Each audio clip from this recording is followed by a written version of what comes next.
Alright guys, today we're going to be diving into the new maps that were recently released on World War III. Now currently, like most things that are new, it's being tested on the PTE at the moment. So if you don't have that installed and want to play the maps and check them out, go ahead and download that. All you have to do is get onto Steam and there should be a little client for that. Anyways, I'm guessing they're going to be on the live servers at the end of this month, so if you can hold out a little bit longer and really don't want to install the PTE, then that's fine too. You'll see them here soon. For those of you that want to look at them ahead of time, this video is for you. Now, I haven't played these maps a lot, mostly because nobody wants to play with me at 4 o'clock in the morning, so I can't really give my opinion much on these maps. I've played a couple matches, but not enough to get a feel for the gameplay and the flow. So my opinions overall are pretty irrelevant, so I wouldn't worry about them and just focus on the content of the video so you can see what the maps look like and maybe get an idea of how you're planning to play this game. So after sitting down and writing this whole script, I actually found out something pretty cool that I didn't even realize had changed. In the customization screen, when you select your weapons, now you can see how many hits it actually takes to kill an enemy, and that's pretty cool stuff. Sorry, I didn't want to put this at the very end because it was just too cool, so I wanted to point it out now. I hope they don't change the TTK though, that's going to be a pain in the butt to fix down the road. Anyways, back to the maps. Overall, these maps really mix it up. Much of World War III thus far has been very urban, big cities, lots of buildings, lots of windows, and just not a lot of color. These maps add some diversity of not only gameplay, but with these settings being more rural and having unique terrain, they also add some extra color to the game, which is nice. Let's start with the one that we've seen before, Smolensk. This map was previously on the live servers as a prototype, though was taken down because nobody liked the unfinished map. Now, I don't have a video of the old map, but I was able to find some screenshots, so here's what the old map looked like. As you can see, the textures and extra shrubbery assets were missing throughout this map, and nobody really wanted to play with such an unfinished map, which is understandable. This is what the map looks like now. Much better. We're just going to take a look at all the capture points here, and we'll start with A. A1 is named the warehouse area. As you can see, there are a few office buildings here with a few stories, as well as a big round thingy at the top. I believe housed inside of this is a radar, at least that's what I learned from the Weather Channel. There are a couple different rooftops in this area, so make sure you've got your eyes to the sky when trying to cap it. If you're looking for a good flank on someone who keeps sniping you from the rooftops, these buildings back here give you a pretty good angle, as well as this building, which also has a rooftop. If you're up on the rooftop and trying to snipe, you've also got a pretty clear shot to A2, so you've got some pretty good angles. So if some wise guy tries to cap it right in front of your face, boom, cap his face.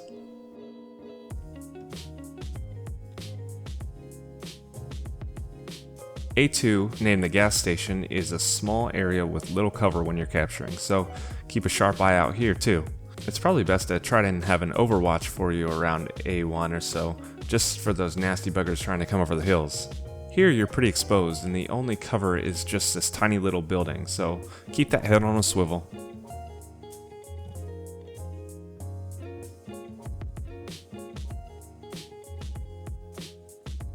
As we frolic over some rolling hills and big old rocks to B1, this is named the artillery base. Again, a decent sized office building with some garages for cover, as well as a couple sniper nests. Keep in mind these nests at the moment are not inside the capture area, so if you're trying to be sneaky and cap it from up there, you can. However, this building is a fairly large building, so lots of places to hide and lots of places to cap. Make sure you check your corners and clear your rooms properly.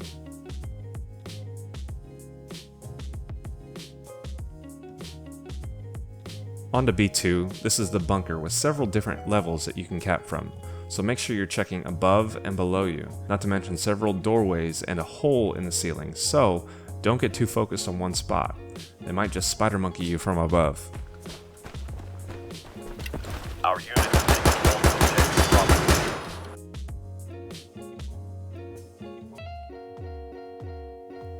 Heading over to C1, which is the radio station. Again, there's a giant globe/radar dome at the top of this one with an office that has nearly 360 degrees of windows.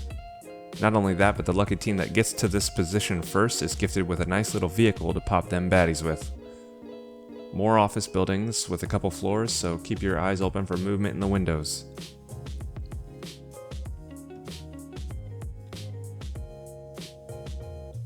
Finally, C2 is the communication base. The capture area of this position is between two office buildings with a small office on the south side. The capture area for this position does not extend into the office buildings, so you're going to get some major pushback from these two sides.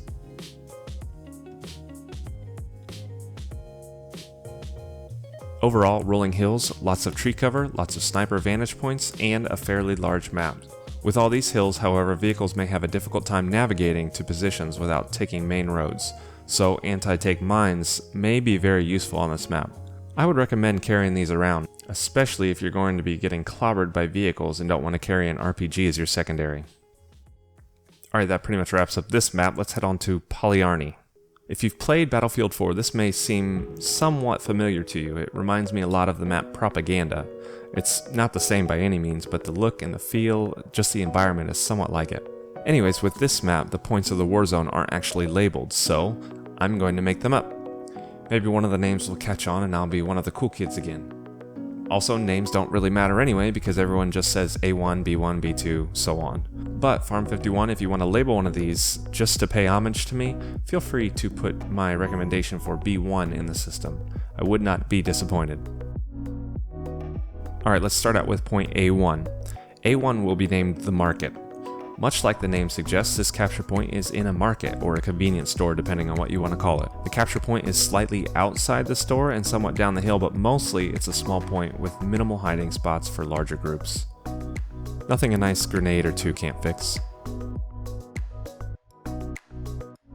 A2 is a bit of a jog, but if you head through the basement of these apartments, you can creep out the other side and scale these lightly covered hills so you have an overlook of A2. Coming down to A2, you can see the capture area is mostly in the parking lot, so I'm naming this capture point the parking lot. Like all these other places, there are some buildings that you can hide in and come out and attack from, so keep those windows in mind as well.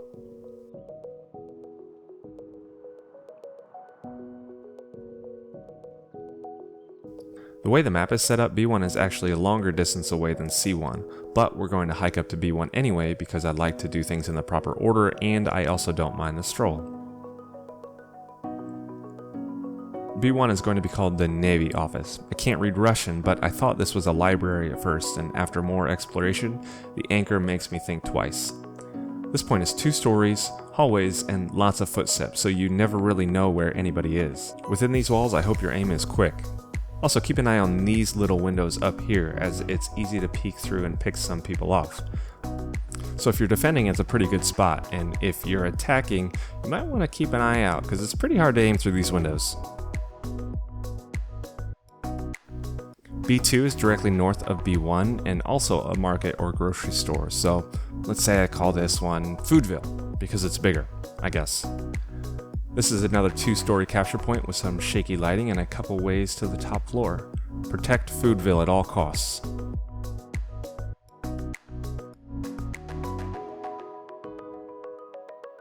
Heading over to the C region of the map, I'll name C1 the Military Museum because of the pictures and the tanks and the old war stuff you see.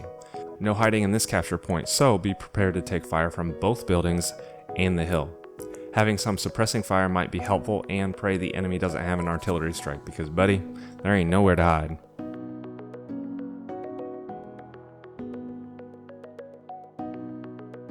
Head directly west and you'll find yourself at C2, my least favorite position. Because it's my least favorite, I'm going to call this the Stupid Garages. Here at the Stupid Garages, there's one giant firing lane down the middle, as well as spots for nasty snipers like myself to get a bead on you. And if they're good, they'll hit you. You also can't move too fast here because nearly anybody can hide in these dark garages. Stupid garages.